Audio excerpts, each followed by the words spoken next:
I'm so angry right now. Like, your enemy, you're not taking this episode from me.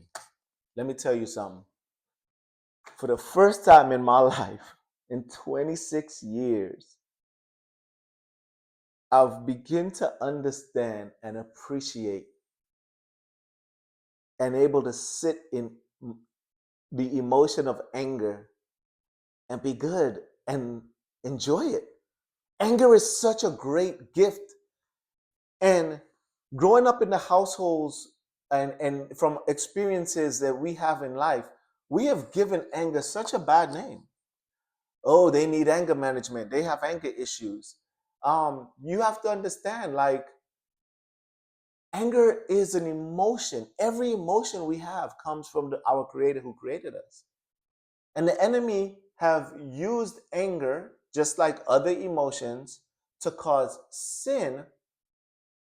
And there's a lot of us out there speaking to somebody in this episode that is afraid of their anger, that is afraid of anger because of experiences in life, because of disappointment, because of how they've seen anger portrayed outwardly.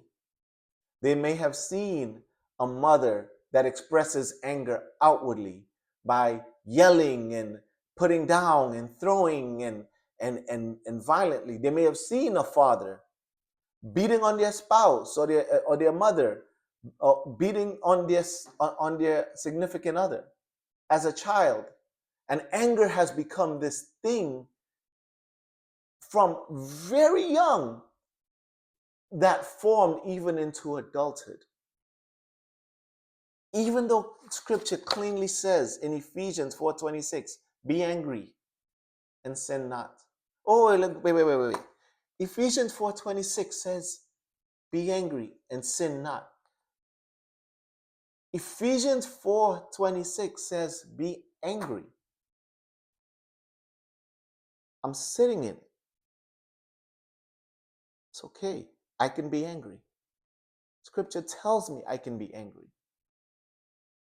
Jesus got angry and flipped tables. Don't be afraid of your anger. Don't be afraid of anger.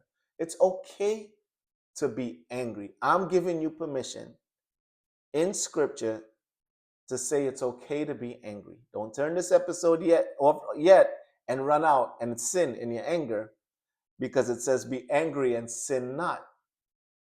Scripture gave us a boundary. You see, if you do not understand boundaries, anger could become a dangerous thing for you and the people around you if you do not understand boundaries. Scripture gave us a boundary when it spoke about anger. It says, be angry and sin not. It's not a contradiction, it's a boundary.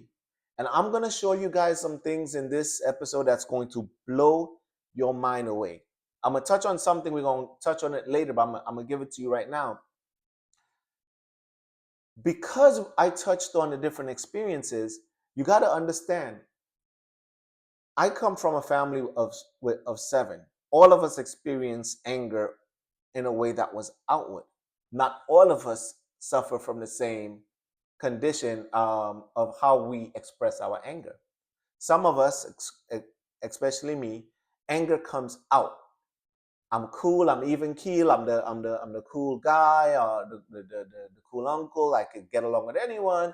But then when I'm really angry, it comes out in the things I say, the words I say, words I wish I could take back, throwing things, punching walls. Right? That was how I express anger. But I also have brothers that will never do those things ever, ever, because for them, anger was inward. The way anger processed, they process it inwardly, and that can be equally, yes, equally dangerous, especially in the sight of the Lord. The problem with outward anger is once it crosses a boundary of abuse, then it becomes criminal, and that's a whole nother subject, because I'm not talking about criminal, because once we get into abuse, and physical abuse, everything is off the table in this episode. You're going to jail. You still got to deal with the sin of anger, but that's something completely different. Physical, sexual abuse, whatever. But let's talk about that inward person now, because you know the one who expressed outwardly is the one that where all the focus is. But that inward person, that one that seeks revenge, the one that will make you a cup of tea and put salt in it, the one that have these thoughts of of the person who offended them dying, the one that have thoughts of all these wicked and evil thoughts that comes out of resentment and bitterness.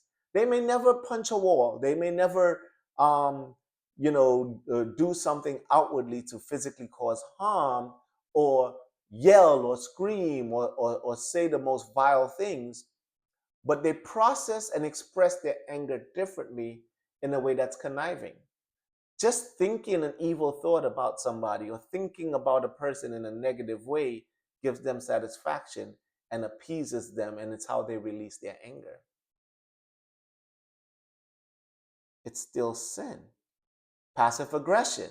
They may be passive aggressive, right? And that passive aggression affects the people around them. So the person that shuts down, that becomes passive aggressive, affects the people around them. The person that yells, screams, punch walls affects the people around them. So you are affected, the people around you is affected, and you're sinning before God. So anger in all those scenarios is expressed wrong, and it breaks a boundary and it causes sin. You have to remember, we react out of anger. It causes a reaction. Anger is the secondary emotion. Anger is usually the secondary emotion that comes out of something that hurt us at our core. Disappointment, neglect, resent, like different things that hit us differently, right? Somebody abandoned us, we got angry. Somebody hurt our feelings, we got angry. There is an emotion to the core of us that produces anger, right? Anger in itself is not bad, it's an emotion. So we have to remember, and I have my notes here, so if you catch me looking down, I'm just looking at my notes to remind me. Um, so one of the things that I really want to, before we move on, is understand that anger is the secondary emotion, and without boundaries, anger is dangerous. There are two different ways of expressing, well, many different ways of expressing anger, but they're rooted in two different core ways we do it, whether it's inward or outward. They're both sin before God. I want to give you a scenario within a family dynamic, whether it's a husband and a wife, whether it's the whole family with parents, kids. Think of two people coming together, and usually opposites attract. So and you find this in a lot of cases, right? Where someone that expresses their anger outwardly versus someone expresses their anger inwardly form a family together. Both of them do not understand how to express anger. Both of them grew up in different dynamics, and the way they grew up from their family of origin taught them to express anger differently. Anger to me is like a stream, right? I want you to picture a river. And on each side of the river, there's this energy flowing, and there's riverbanks on each side, right? Why I say anger is good, because anger is that energy, anger is that emotion, that expression, and it flows like a stream. But out on the riverbanks, there's two sides of the banks. Let's say a situation arises, a storm comes, the rain is pouring, and the river is flowing heavy. And it's flowing so heavy that the river begins to go over the banks and flood the banks. That to me is how I see anger that's not expressed properly with the boundaries. The riverbanks are the boundaries. Once that river flows and go over the boundaries, anybody sitting on that riverbank, your husband, your wife, your child, your friend, your coworker, everybody gets flooded. And what are they in now? Survival mode. So they're climbing trees, They're running for the hills, fight or flight. They're doing whatever they could do to survive that flow of anger that overflowed and take over everything. In a relationship family dynamic, the person who have that outward expression of anger, that's what it's like for the people that's living within your home. When your anger overflows the boundary lines of what how that street your anger is supposed to run within, they are affected. They are now, your family members is in survival mode because everyone is just trying to stay mentally safe until the storm of your anger passes. It affects everyone. It overflows the relationship. It overflows a family. And you know what else happens? Over time, I've been through so much storms in the physical that you can see when the clouds are coming, the sky's getting dark. So before the storm even come, I'm already running in the house. I'm already running in the car. Now picture your family. Over time, they could sense when your rivers are going to start flowing. They could sense that an overflow of the banks is coming. So before you even snap, they are already in fight or flight mode. What happened is sometimes you never even snap. You never even snapped, but the appearance of the dark clouds coming, everyone within your household is already in fight or flight. And you're walking around like, why is everyone acting like this? Why is everyone shutting down? Why is everyone tuning out? Because they sense fight or flight in you, whether you overflowed or not. And in that dynamic, let's say the husband and wife, in a husband and wife dynamic, over time, that's what's going to happen. One is going to build resentment. One is going to have this constant cycle of uncontained anger. It never works in my experience growing up with all the people I journeyed in life with, that where this was the dynamic in the house. The secondary emotion of anger expressed incorrectly rules the house. You will have good times, you will have bad times, you will have vacations. When things are going smooth and everything is going good, it's great. But the minute anger comes in, because it's not expressed properly on both sides, inward and outward, it causes problem. Well, I gave you a lot of examples of that outward person overtaking the house. And the example with the flood was the boundaries. Well, how is it for the inward person? That passive aggression, that shutting down, that crossing the boundaries into sin. Think how it affects the people on the riverbanks of your life. Right? You're angry, you have resentment.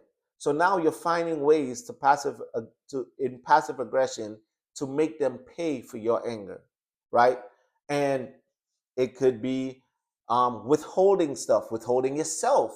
It could be, there's so many ways with passive aggression where you shut down and you don't give the person the honest, most um, sincere version of yourself because you're angry, you're resentful, you're bitter, and they have learned to withdraw from you or not get close to you or walk on eggshells around you because they want to connect with you. But in order to connect with you, they have to behave a certain way. Otherwise, you're going to shut down.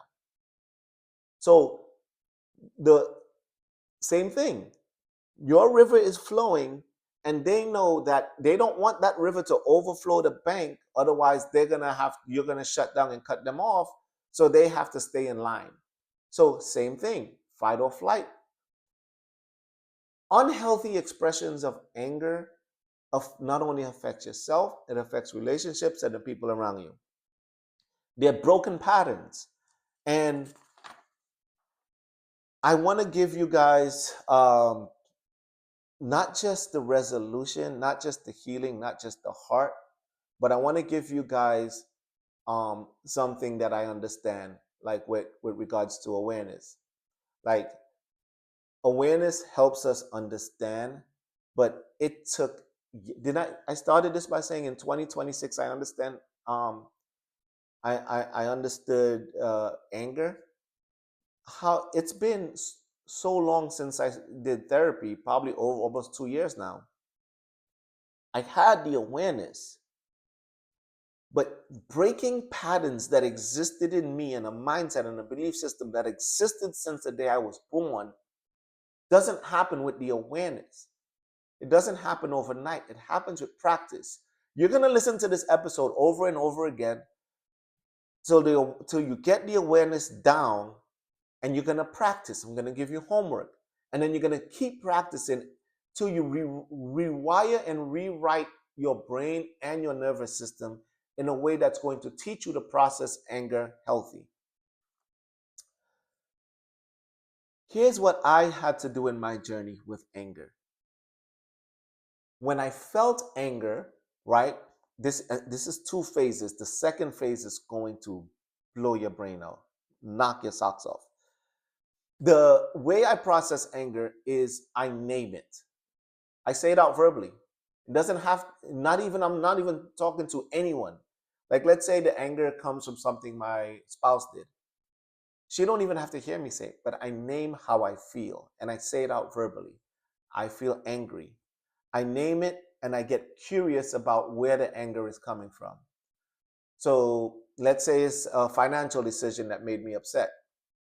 So now I'm angry because I see that we're not, uh, being financially wise with our money and we're making poor decisions, and I'm just angry. And I go to my wife, and I'm just, that anger is overflowing, even to the point where it's overflowing the banks, because now I'm using, um like, when I say harsh words, for me personally is fear. Like, I would tell my wife things like, oh, we're not going to be able to pay this and we're not going to pay that, and I'm just like hitting her and hitting her and hitting her with things. Instead, I name how I feel anger, and I can try to have to sit back and connect. Why is it so powerful to me? Why is this thing that was spent like so big? In other words, it feels huge to me.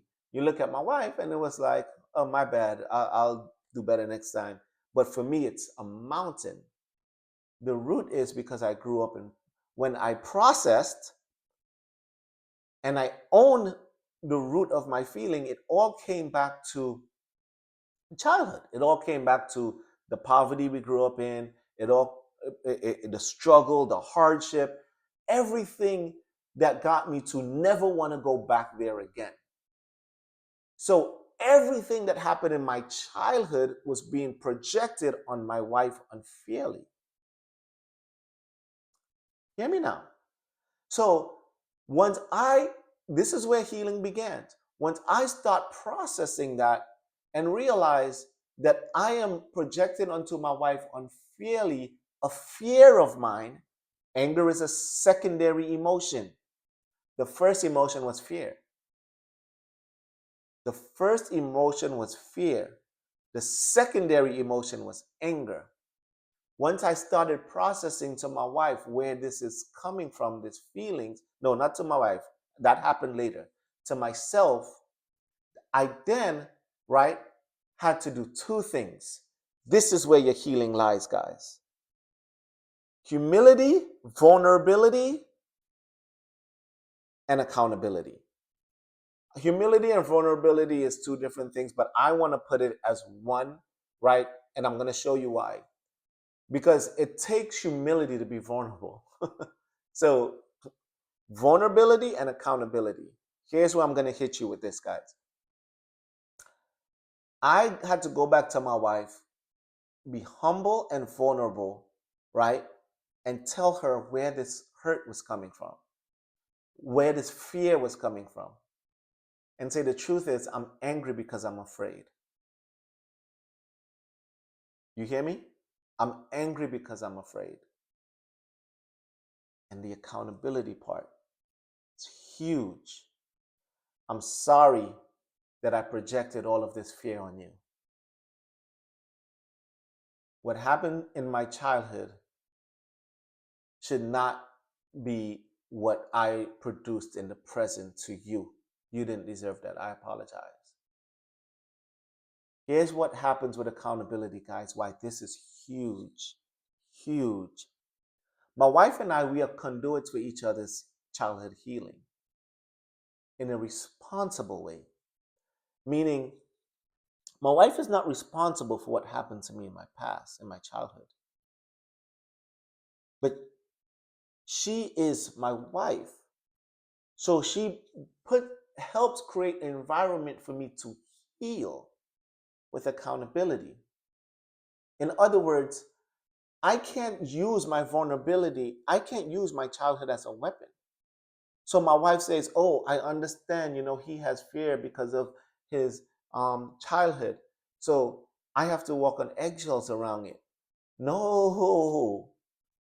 The accountability part is, "Babe, okay, I understand. Next time it happens, she will name it." She was like, "Paul, where is this coming from?" Right? So the accountability part for me is going to apologize to say this is not her fault. It's not your fault. That's why I'm being accountable. But I am not expecting you, honey, baby, to understand because I'm being vulnerable that I had a hard childhood. I have parent issues. I have abandonment issues. Whatever your is, put it in the blank. I'm just calling out different things. Now, expecting your spouse to walk on eggshells soft around your stuff, you will never heal. You're just creating two codependents coexisting. The idea is not just to coexist in codependency. The idea is for ultimate healing. You get there by humility, vulnerability, and accountability. Once those things are in place, healing can begin to exist. The homework for you is to practice. Practice. Practice. It's going to look ugly in the beginning. It's not going to be great. Practice.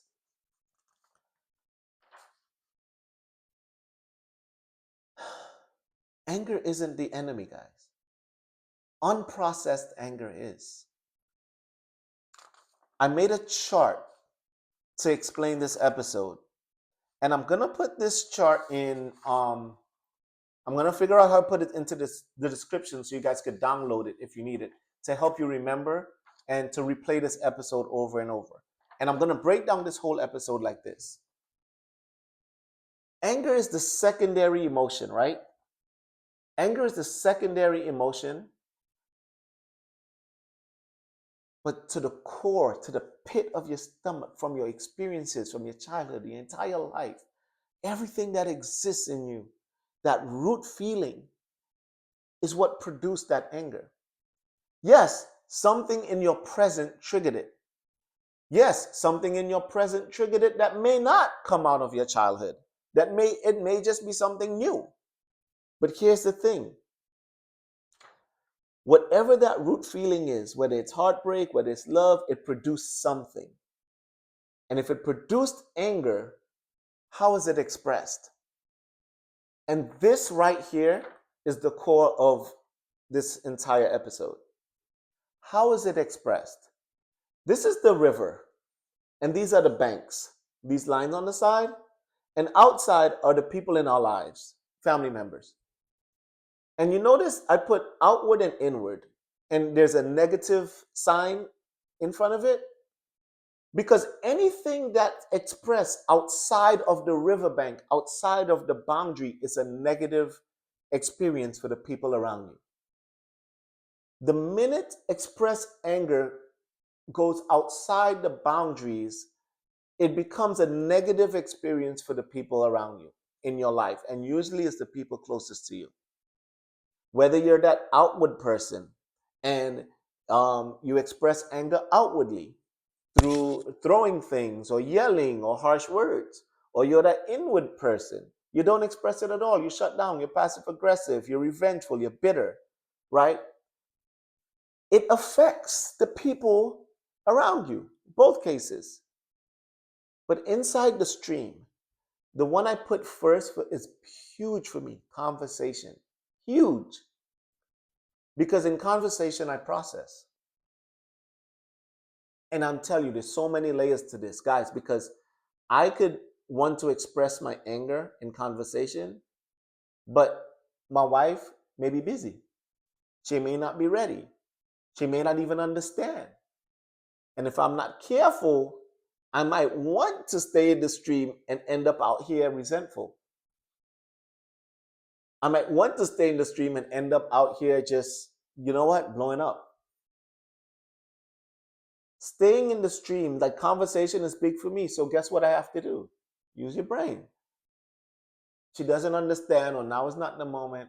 Hun, can we set aside a date night? Um, okay, when's good? Wednesday? Okay, Wednesday at 8. We're gonna process why I'm feeling angry together. We're gonna talk about it. I have exercise, I have prayer, I have breathing. There's so many ways to express that anger that we're feeling, because anger in itself is not a bad thing. It's an emotion. It's learning how to express the anger, learning the root of the anger, being vulnerable, being humble, humbling yourself to be vulnerable, and being accountable.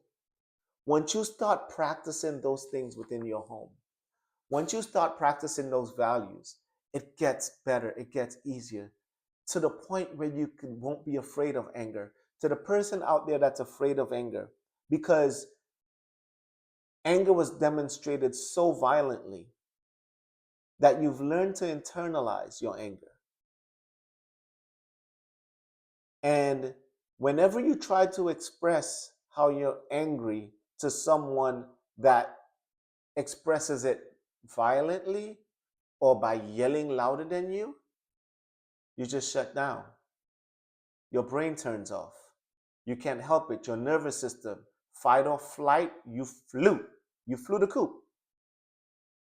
I want you to start doing the homework of understanding that this is what's happening in my nervous system. Why am I flying the coop?